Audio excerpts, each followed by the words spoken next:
Sankirtanam Sarve Sarvamahamritam Aratam.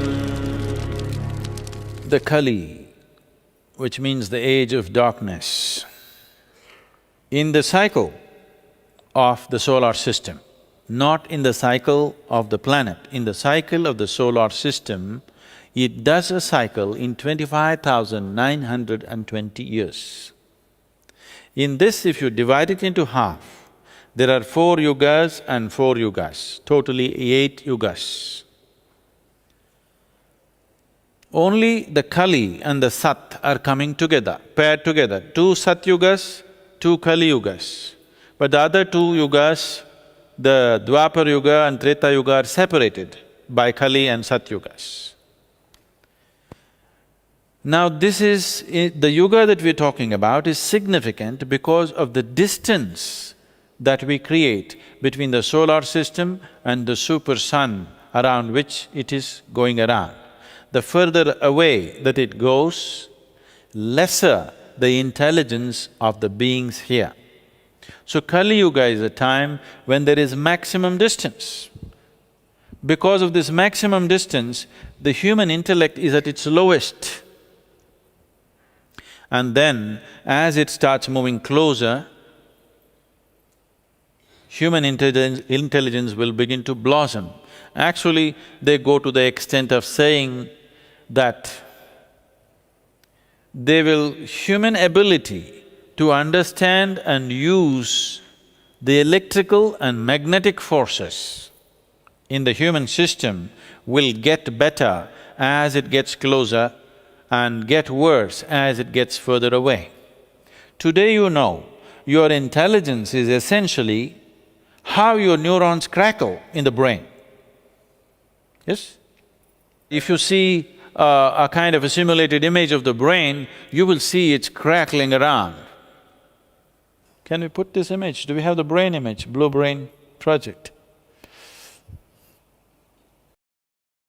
So, you will see it's pulsating with crackling like electricity because how much electrical charge it can carry determines how well you can think, how clearly you can think. One thing that recently the physical scientists have come to, the yogic sciences have been saying this for a long time. The physical scientists have come to this, they are saying, looking at the physical laws that rule the solar system, they feel there is no room for further development of human brain.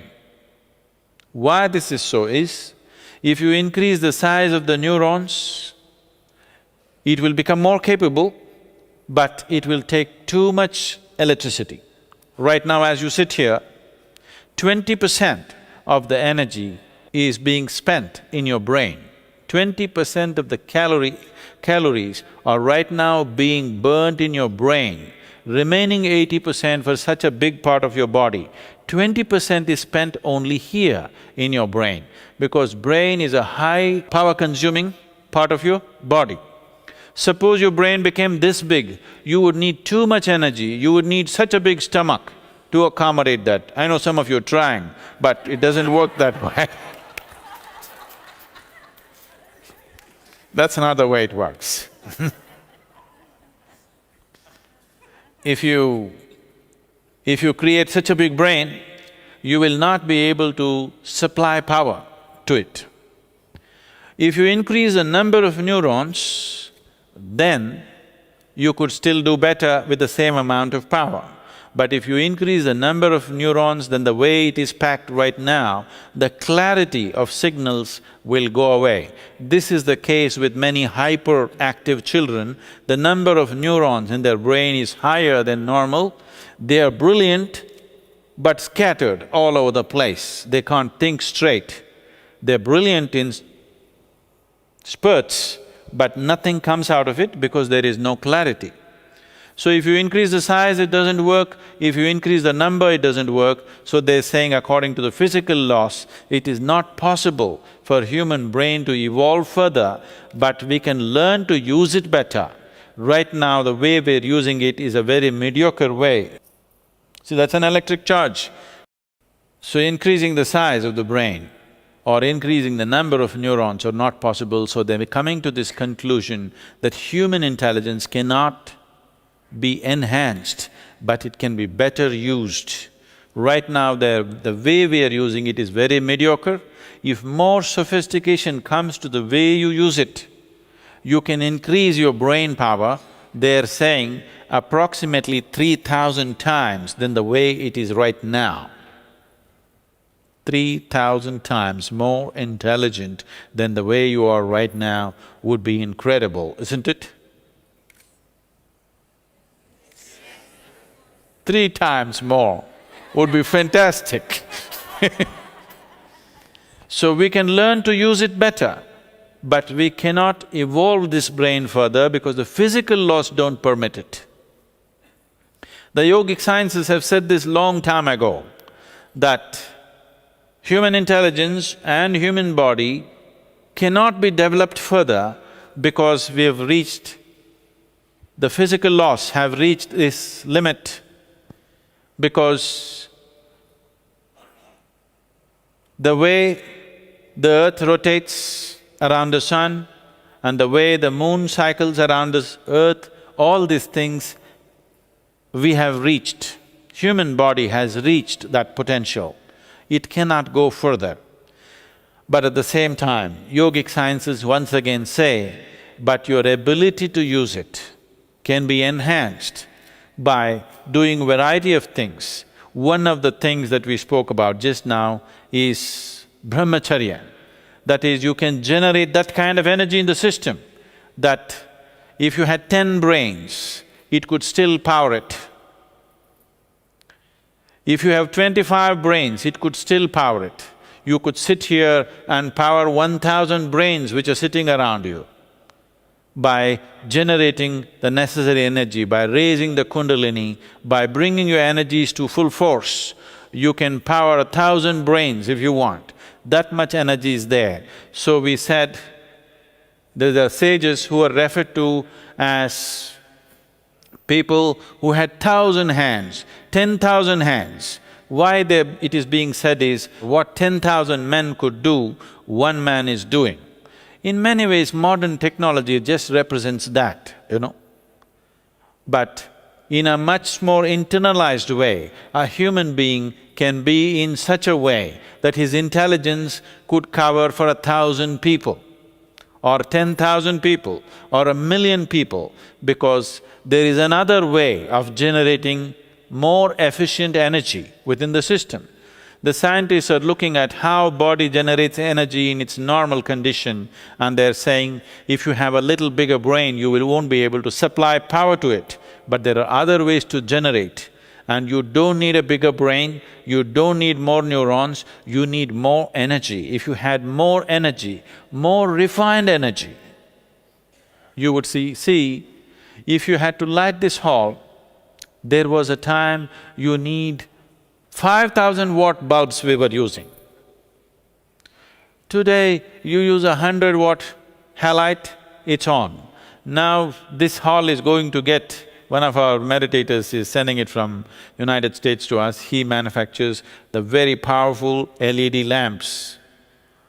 These bulbs are 12 volt, okay? 12 volt bulbs, they're going to light up the whole hall.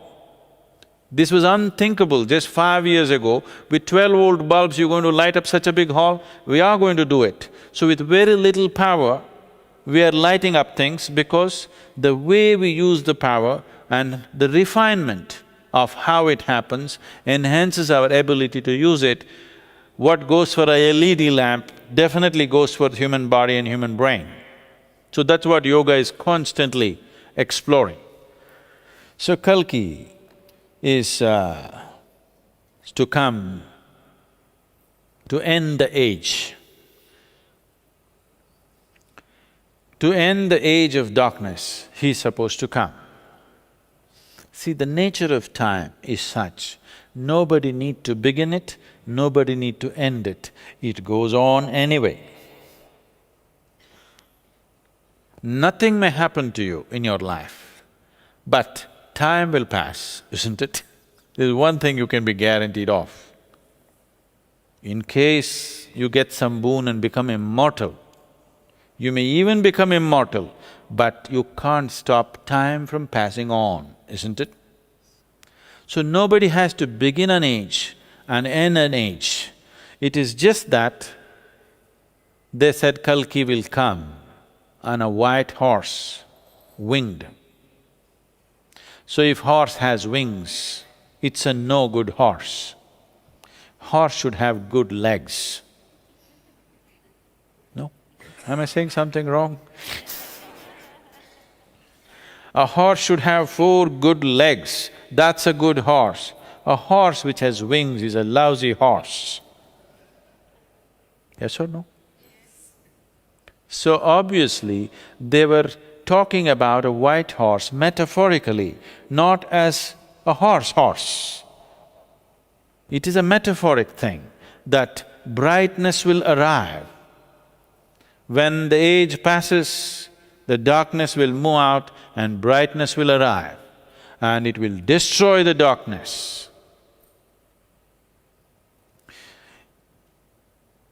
If the hall is dark right now, if I turn on a light, does it destroy the darkness? What is spoken metaphorically? What is expressed dialectically? Foolish scholars or exploiters along the way make it all into black and white facts, made-up facts. It is a metaphorical expression. As the solar system moves, it moves into a dark phase, and as it moves out, light arises. It will rain upon us. Even if you don't want to be, suddenly your brain will crackle and work better because you moved into a different age. As we were saying this yesterday, even today, even in a comic book, even in a child's mind, my intelligence worked means light. Yes or no? Isn't it so? I got a bright idea, not a dark idea. Understand? Because intelligence, always human beings have associated with light. So, the scripture said, once the solar system moves out of this, a brightness will arise. This is very beautifully expressed. In the different yugas, human beings use different dimensions of intelligence, different dimensions of communication. In the Satyuga, mind will be more important. Mind, not intellect, mind will be more important. Probably this is the only culture where we make a distinction between mind and intellect. Today, modern scientists have started doing it for the first time in the last decade or so. Otherwise, mind was just one thing. So, the mind will be the main thing of communication and living. That is, if I want to say something to you, I don't need a microphone, nor do I have to shout at you like this. If I think about this, you get it. In Satyuga, people barely spoke because mind was the means of communication. Everything that had to be done was just done mentally. Because it was all done mentally, they say even conception happened mentally. They go to the extent of saying, there was no physical conception, it happened mentally. Then, when they moved into the Treta Yuga, eyes became important. So you will see when life moved into Treta Yuga, the language of people who lived in Treta Yuga are talking always about one of the basic greetings in India was, "I see you." I think recently this Hollywood movie made this very popular, "I see you," Avatar. The basic greeting in this country was, "I see you." Okay, you see me, so what? No, that's not it. I see you means I see you through and through. So Treta, people use their eyes powerfully. This is called as netra sparsha, that you can touch somebody with your eyes. When it moved further down, the breath became very important. We were already looking at this, probably today morning or yesterday, that wherever the life energies are very high, there you will see your sense of smell will become very, very strong and sensitive. You will see this in the forest. Your sense of smell is more important than your eyes, ears and your brain. You know, really. Means you can just know what's happening with the person. In the sense, now a few months ago, a month ago, we had the fortune of having a guest in the ashram who was a king cobra. Now, he uses his tongue to taste you from a distance. He knows the chemistry of who you are. Well, myself and a few of the brahmacharis are handling this. He looks like a pet cobra. He's just playing with him. But he is not a pet, he is deadly. If he can move so quickly, and if he bites you, you have just 8 to 10 minutes. So you have just 8 to 10 minutes, that's all it gives you. It's deadly. It has enough venom to kill an elephant. But we are at ease with it because we understand that if you don't create the wrong chemistry in your system, he is fine with you.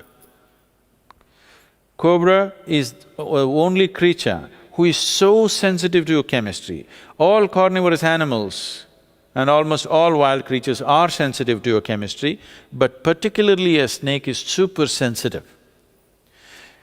You can go in the wild and just pick up a venomous snake like this, not by the head catching like this, no, just like this. He will simply come if you are at total ease. If you show a little anxiety, if your chemistry shows little anxiety, little fear, that's it, he'll go for you. Because he instantly knows what is happening in your system. So, he's perceiving this in a certain way. The reason why the yogis are always keeping a cobra next to them and the Shiva has cobra next to him is, in terms of the creatures that are available on this planet, a cobra has a maximum amount of etheric aura around him. That means he is fabulous perception. So, for perception, this particular animal is helpful and his perception is something that all yogis bow down to because his perception is even better than most human beings ever can be because of the etheric aura that he creates around himself. So you will see in the story there are many tribes which call them Nagas, they have the necessary sadhana going to generate a certain amount of etheric aura so that they can perceive what others cannot perceive. Because only what you perceive you know, the rest is all rubbish.